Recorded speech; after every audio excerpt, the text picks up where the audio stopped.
Halo Sobat Finansial, jumpa lagi dalam program Financial Corner bersama saya Ai Ahmad Hidayah. Pada episode kali ini, kita akan membahas terkait bagaimana cara memulai gaya hidup minimalis. Di tengah pandemi COVID-19 seperti sekarang ini, tentunya gaya hidup menjadi faktor yang sangat penting. Dengan kondisi serba sulit dari keuangan maupun dari bisnis atau pekerjaan, tentunya gaya hidup minimalis menjadi pilihan atau opsi yang bisa kita lakukan demi menekan pengeluaran kita supaya tidak menuju kebangkrutan. Ada 5 poin yang bisa kita lakukan untuk memulai gaya hidup minimalis. Yang pertama, kita harus bisa lebih menyaring informasi. Dengan banyaknya informasi yang beredar di publik, kita harus bisa atau pandai menyaring informasi, mana yang memang informasi yang benar, mana yang hoax. Itu nanti akan berpengaruh terhadap opini kita, pandangan kita, atau cara kita menjalankan hidup. Dengan begitu, menyaring informasi menjadi poin penting pertama untuk memulai gaya hidup minimalis. Nah, poin kedua adalah kita harus lebih kreatif. Dengan adanya pembatasan mobilitas sosial yang ada seperti sekarang ini, kita harus lebih kreatif dalam menciptakan hal-hal yang bisa menghasilkan uang atau penghasilan buat kita.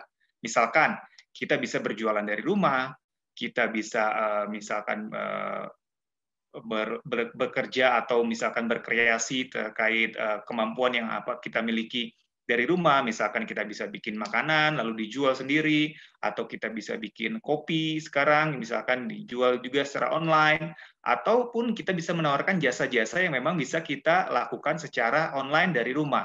Misalkan jasa untuk menjadi konten kreator gitu ya, atau jasa untuk menjadi MC dari webinar online dan lain sebagainya.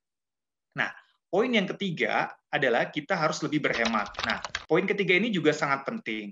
Dengan memulai gaya hidup minimalis, tentunya kita harus memangkas budget-budget yang tidak perlu. Dengan begitu, kita bisa memangkas pengeluaran yang cukup besar untuk menjadi orang yang menerapkan gaya hidup minimalis, gitu ya. Nah, yang keempat, tentunya adalah kita harus lebih peduli dengan sesama. Kondisi darurat seperti sekarang ini banyak orang yang membutuhkan bantuan, banyak orang yang kehilangan pekerjaan ataupun mendapat potongan gajinya atau penghasilannya. Tentu sebagai pribadi yang baik dan kita untuk memulai gaya hidup minimalis, kita juga harus lebih peduli terhadap sesama. Nah, terakhir yang tidak kalah penting adalah kita harus lebih melek terhadap digital. Dengan kondisi seperti sekarang, semua masuk ke serba atau era yang digital. Buku sekarang sudah masuk ke ranah yang e-book. Webinar ataupun seminar ataupun rapat semua beralih ke online. Pekerjaan pun seperti itu, bisnis pun seperti itu. Makanya kita harus lebih melek terhadap dunia digital. Dan itu akan sangat membantu sekali untuk kita menjalankan gaya hidup yang minimalis. Nah, itulah kira-kira 5 poin atau 5 tahapan yang bisa teman-teman lakukan untuk memulai gaya hidup minimalis. Jangan lupa tetap jaga kesehatan, jaga protokol kesehatan dengan 5M. Itu saran dari kami. Semoga bisa diterapkan dengan baik. Nah, untuk kedepannya, kira-kira video apa lagi atau tema apa lagi yang akan kita bahas? Jangan lupa komen, like, dan subscribe.